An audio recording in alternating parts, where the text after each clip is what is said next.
Ini kenapa? Karena memang akhirnya tidak hanya di gereja. Kita kadang-kadang berpikir ibadah cuma seminggu sekali di gereja. Senin sampai Sabtu ya di rumah saja dan tidak ngapa-ngapain. Ternyata tetap harus ibadah.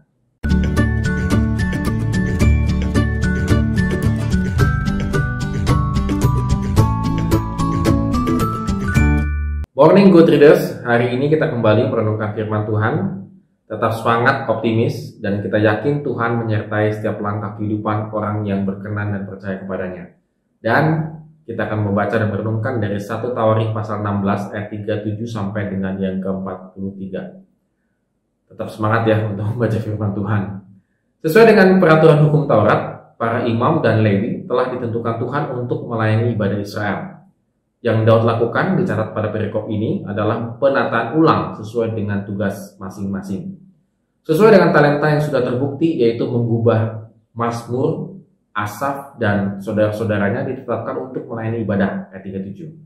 Hal yang sama menjadi tugas juga Obed Edom dan saudara-saudaranya, Heman dan Yedutun, ayat 41 sampai dengan 42. Ketiga nama ini, Asaf, Heman, dan Yedutun, di kemudian hari dikenal sebagai penggubah dan mungkin sekaligus pelantun nyanyian yang indah yang kita bisa ikut menikmati di kitab Mazmur.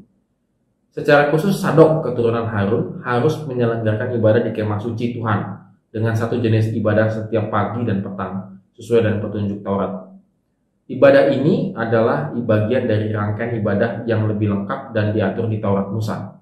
Ibadah pagi dan petang dilakukan setiap hari. Ibadah Sabat dilakukan setiap hari ke-7 dan ibadah bulan baru dilakukan setiap awal bulan. Di akhir perikop ini dicatat bahwa seluruh umat Allah masing-masing harus kembali ke rumah tangganya untuk melaksanakan tugas panggilan mereka secara bertanggung jawab di ayat 43. Demikian juga Daud pulang ke rumahnya. Jadi menarik sekali bahwa kata yang digunakan untuk Daud adalah untuk memberkati. Ini menunjukkan tanggung jawab sebagai kepala rumah tangga, artinya melayani keluarga merupakan bagian daripada ibadah kepada Tuhan. Ya, Good Readers, saya nggak tahu apakah kita pernah melakukan ibadah keluarga, ibadah bersama, misalnya begitu ya, atau ibadah bersama-sama, datang ke gereja secara online maupun onsite begitu ya, untuk kita beribadah kepada Tuhan. Mungkin pada situasi saat ini memungkinkan kan, karena kita sering online begitu ya, dan belum onsite sepenuhnya, maka kita bisa melakukan ibadah secara bersama-sama dan tetap harus dilakukan. Ternyata ibadah dalam keluarga itu sangat penting dan fungsi daripada kepala rumah tangga itu adalah melaksanakan ibadah dalam keluarga.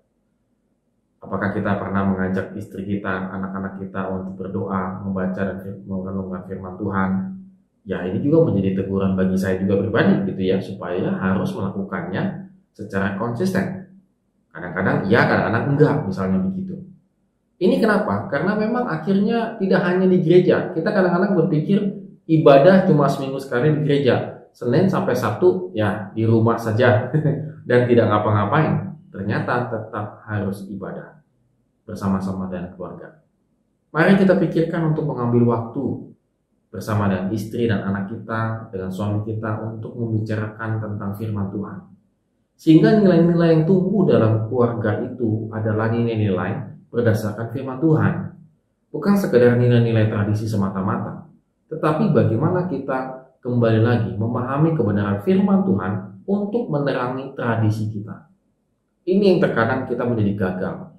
Kita lebih mengutamakan nilai-nilai kehidupan ini secara sekuler, secara tradisi, daripada nilai-nilai dalam firman Tuhan, prinsip-prinsip firman Tuhan. Hati-hati. Kenapa tetap harus ada ibadah dalam keluarga? Supaya menanamkan, menumbuhkan pengertian bersama-sama tentang firman Tuhan. Jika Anda adalah kepala rumah tangga, maka segeralah memahami firman Tuhan. Jika Anda orang tua, segeralah memahami firman Tuhan dan ajarkan itu kepada anak-anak.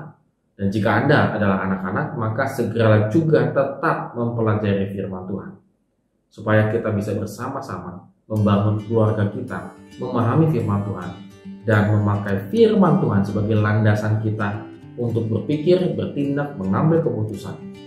Dan kita tahu akhirnya nama Tuhan yang dimuliakan dalam keluarga kita. Amin.